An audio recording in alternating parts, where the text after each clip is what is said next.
सभी भक्तजनों को जय श्री कृष्ण। श्री मैत्रेय जी ने आगे कहा, विदुर जी, अब लक्ष्मी जी के समान मैं भी अत्यंत उत्सुकता से आप सर्वगुणधाम पुरुषोत्तम की सेवा ही करना चाहता हूँ, किंतु ऐसा ना हो कि एक ही पति की सेवा प्राप्त करने की होड़ होने के कारण आपके चरणों में ही मन को एकाग्र करने वाले हम दोनों में कलह छिड़ जाए। हे जगदीश्वर, जगत जननी लक्ष्मी जी के हृदय में मेरे प्रति विरोध भाव होने की संभावना तो है ही।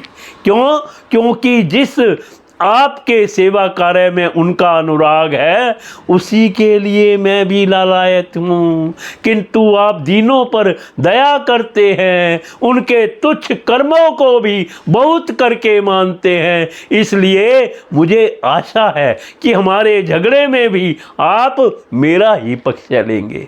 आप तो अपने स्वरूप में ही रमण करते हैं, आपको भला लक्ष्मी जी से भी क्या लेना है। इसी से निष्काम महात्मा ज्ञान हो जाने के बाद भी आपका भजन करते हैं। आप में माया के कार्य अहंकार आदि का सर्वथा अभाव है। भगवान, मुझे तो आपके चरण कमलों का निरंतर चिंतन करने के सिवा सत्पुरुषों का कोई और प्रयोजन ही नहीं जान पड़ता।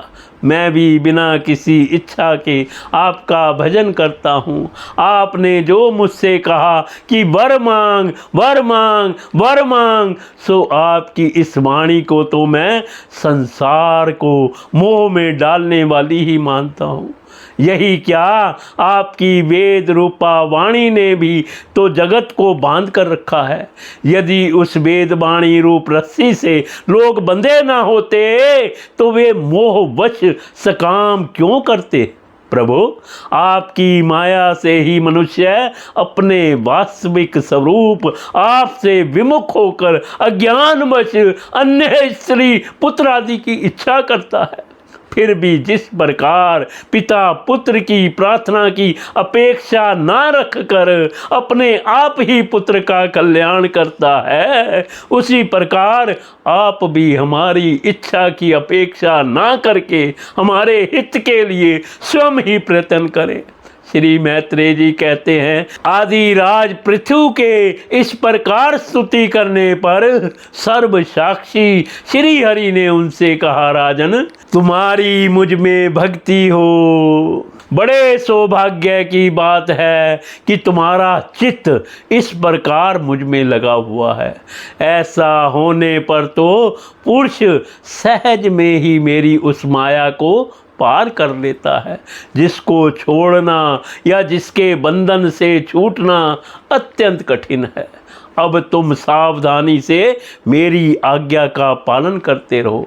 हे प्रजापालक नरेश, जो पुरुष मेरी आज्ञा का पालन करता है उसका सर्वत्र मंगल होता है। श्री मैत्रेय जी कहते हैं, विदुर जी, इस प्रकार भगवान ने राजश्री पृथु के सार गर्भित वचनों का आदर किया। फिर पृथु ने उनकी पूजा की और प्रभु उन पर सब प्रकार कृपा कर वहाँ से चलने को तैयार हुए। महाराज पृथु ने वहाँ जो देवता, ऋषि, पितृ, गंधर्व, सिद्ध, चारण, नाग, किन्नर, अप्सरा, मनुष्य और पक्षी आदि अनेक प्रकार के प्राणी एवं भगवान के पार्षद आए थे, उन सभी का भगवत बुद्धि से भक्ति पूर्वक वाणी और धन के द्वारा हाथ जोड़कर पूजन किया। इसके बाद वे सब अपने अपने स्थानों को चले गए। भगवान अच्युत भी राजा पृथु और उनके पुरोहितों का चित्त चुराते हुए अपने धाम को सिधारे।